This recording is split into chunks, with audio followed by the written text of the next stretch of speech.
Subscribe to our channel and press the bell icon to never miss an update.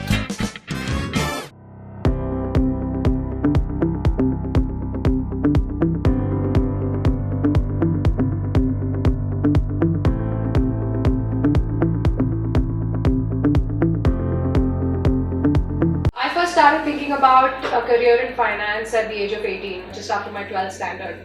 And for about a decade that followed, I spent around 8 years in that decade in and out of something or the other related to finance.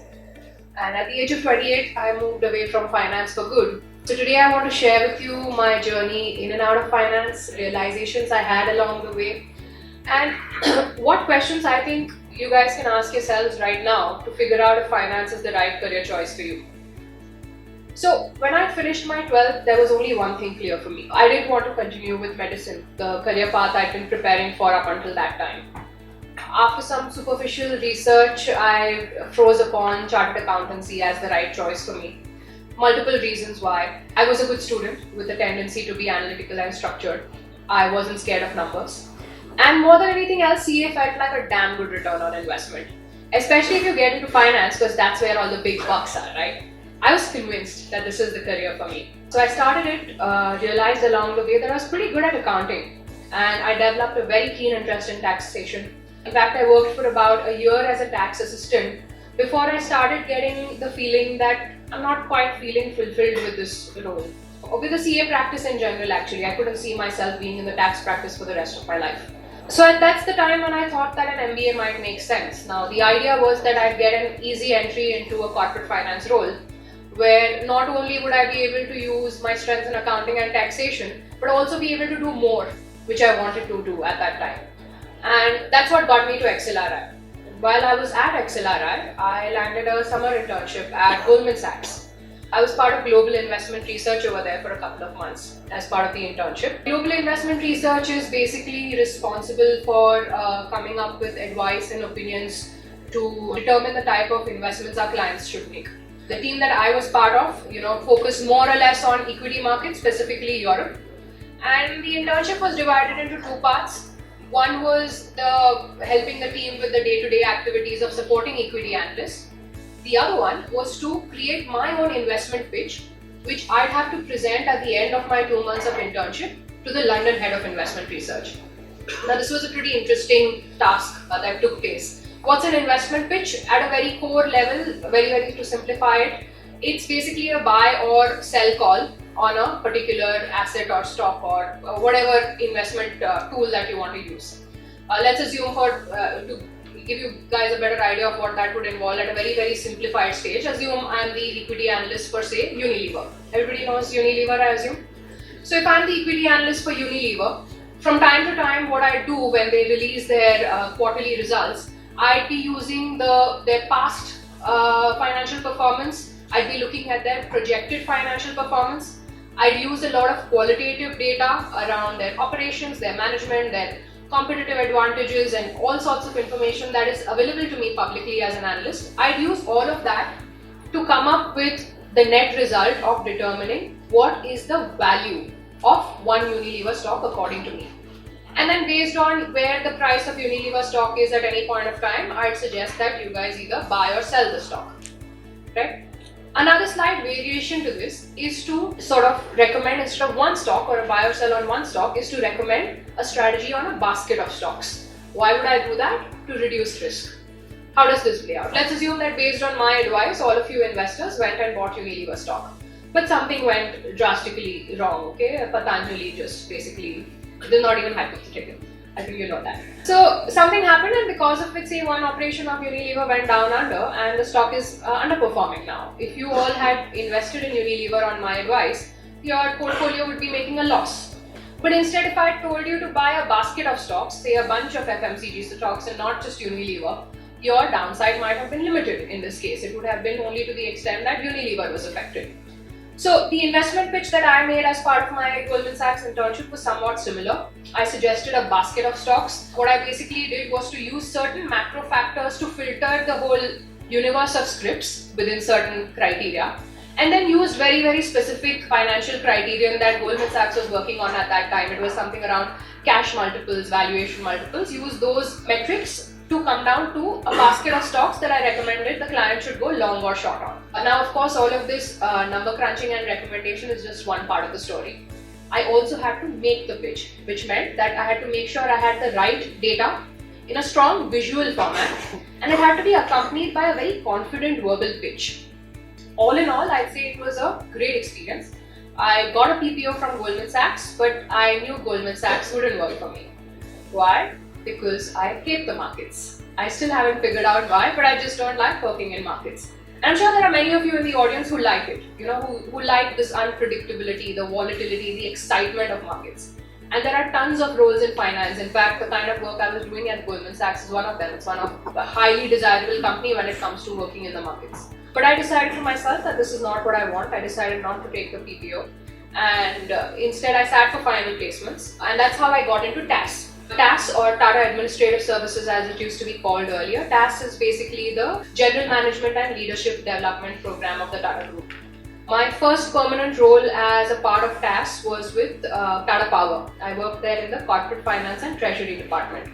This was an out-and-out finance role, exactly what I'd been looking for at that time. And it was a damn good job. As part of that corporate finance team, I was part of a group that was responsible for managing the overseas investments of Tata Power.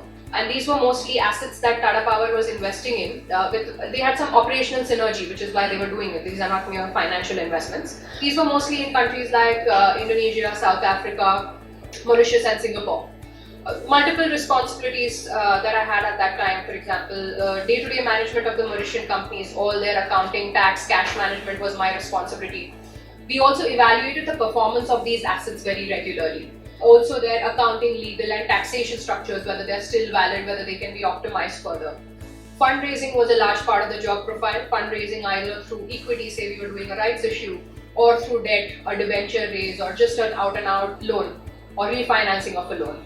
Finally, if Tata Power would be making any investments or selling any investments abroad, then somebody from corporate finance would always get involved to sort of sign off on the finance aspects.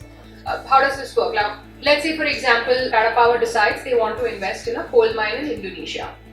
Okay, this opportunity would normally come through the business development department. Business development, along with some inputs from finance, would make a business model, a financial model, to come to what they believe is the right value or justify the right value for that particular asset. Determining the commercials, however, is just one part of it, right? It's the high level agreement that you come to.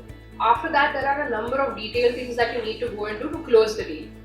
So for example, say one of the first things you'd look at is the legal implications. Now, if you want to invest abroad for an Indian company, there are all sorts of rules on how you can invest abroad. You can't just send money and buy the shares. You have to go through a certain process. At the same time, in Indonesia, there are a bunch of rules about how foreigners can hold their local assets, because ultimately that coal mine is their local resource.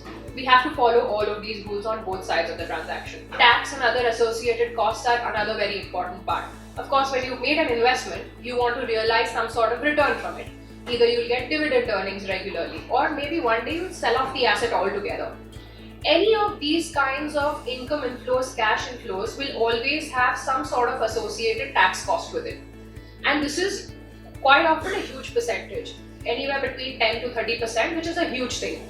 Right? So it's very, very important to have thought through all the tax angles right from the beginning when the deal was still in the nascent stage. So that's something corporate finance would do. Accounting implications is another thing, especially if your entity is a listed one. The stock market is going to be look at your accounts every 3 months. You have to be sure that any kind of implications reflect correctly. There are other things, for example, governance, cash flow management. How will all of this happen? So all in all, it's a very detailed process. Being part of even one single acquisition or a sale to me is a very, very all-round exposure in corporate finance in general. This also, by the way, has huge scale and impact now. For example, one of the deals I was involved in was about $500 million. That's 3,500 crores in today's value. That's one deal size. Of course, all of this sounds, to whoever's interested in finance and money, all of this must sound incredibly sexy and very, very cool. But I do want to tell you there's another side to all of this. Not everything that you do, especially in corporate finance, but I'd expect it's true for other careers in finance as well. Not everything that you do is typically finance.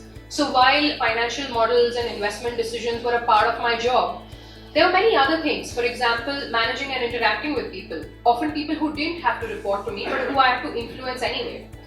Reading and negotiating legal documents, understanding the business itself. How does the asset make money? What factors are likely to influence the revenue and costs?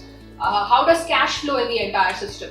These are not all strictly financial questions, but understanding a business is very, very important for when you're managing its finances. And finally, a large part of my time would also get spent in simply just getting things approved and signed off. Now, corporate finance, whether for better or worse, has a high degree of visibility with the top management. And I mean, it's for good reason, right? Corporate finance is the one which knows where money is coming from and where it's going to go to. But as a result of this high visibility, it was important at all times for us to be in sync with what the top management or even what the board wanted out of the company. And that meant that I spent a lot of time just also writing board notes, explaining our decisions, explaining rationale around accounting, tax, legal implications, around valuation. But all in all, I'd say corporate finance is a fantastic experience for somebody to just learn about business, and especially if you're interested in finance. It gives you an unhindered access to most parts of the business, which you wouldn't be able to get otherwise. It also gives you a pretty good bird's eye view of how other business functions work. So what happened next? Well, firstly, I got tired of the long hours.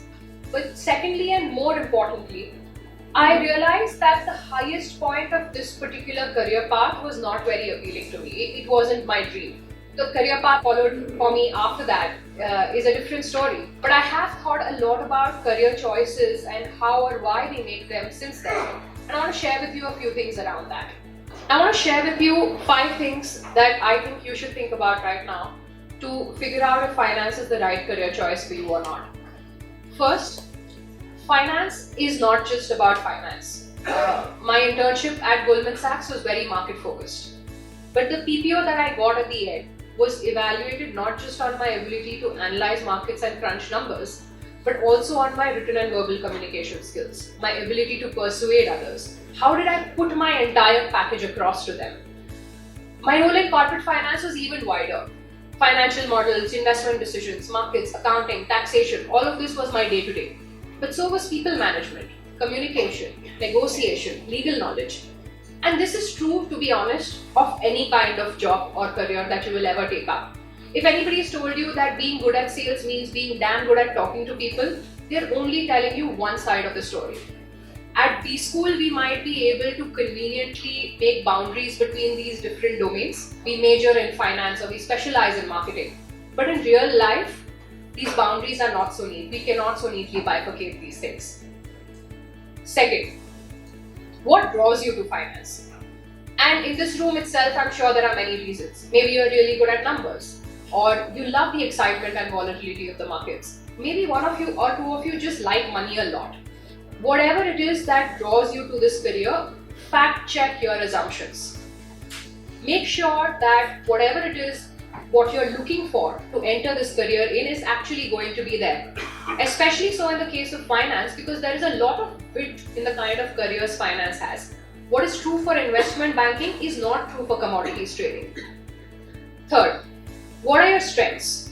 Do they match with finance and will they be put to good use? For example, I consider myself a very creative person and I love exercising that creativity in my professional life. But to be honest, I didn't get much opportunity to do that in finance and I really miss that.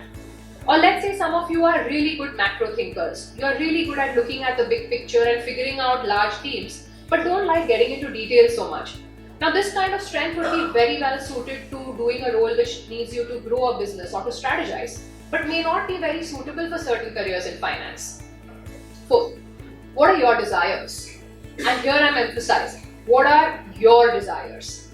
Not the desires that your friends tell you is cool to have, not the desires that your parents are demanding that you have, not the desires that your employers tell you is good for you to have.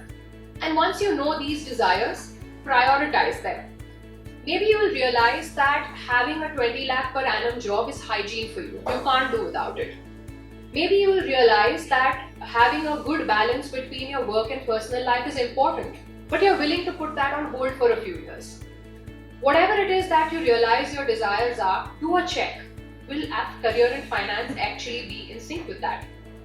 And lastly, I just want to remind you that there is benefit in keeping your mind and choices open. There is a concept in finance known as sunk cost. A sunk cost is considered a cost that has already taken place and is irrelevant for decision making because it's already been incurred and you cannot get it back. You cannot get a refund or recovery of it.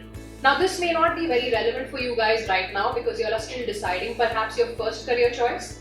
But let's say a few years down the line when an alternate career choice is making a lot of sense to you.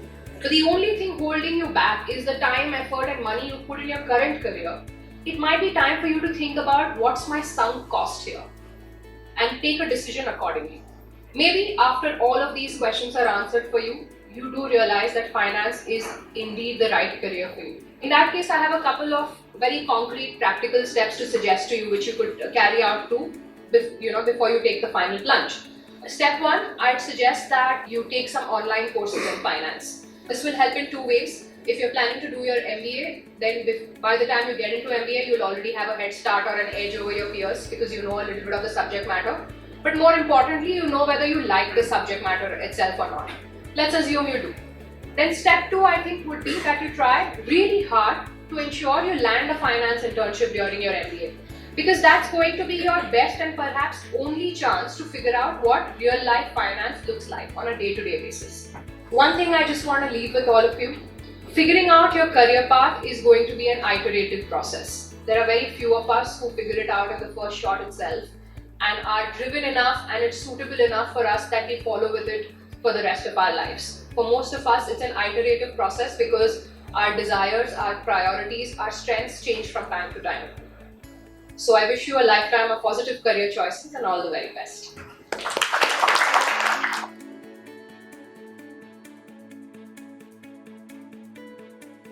This was one of the first sessions I could attend anywhere where I could get the insight of how people in finance sector work, what are the various role profiles, what are the considerations they consider as to which skill sets are required, and what are the places I should target so that I could land such profiles. The experience was very good in the sense that I could understand how I could see myself in the future in 5 to 10 years. I could decide that okay, if I wish to target this area or that area. It was interesting to actually know like how Miti mentioned she was into tax practice and she did not think that she would stay in the tax practice for long, but it was really nice to how she did MBA and then she could move into the Tatas and she could actually do the corporate finance role there, and then again she did her internship with Goldman Sachs. That was also, she shared her experience. That was also wonderful to know.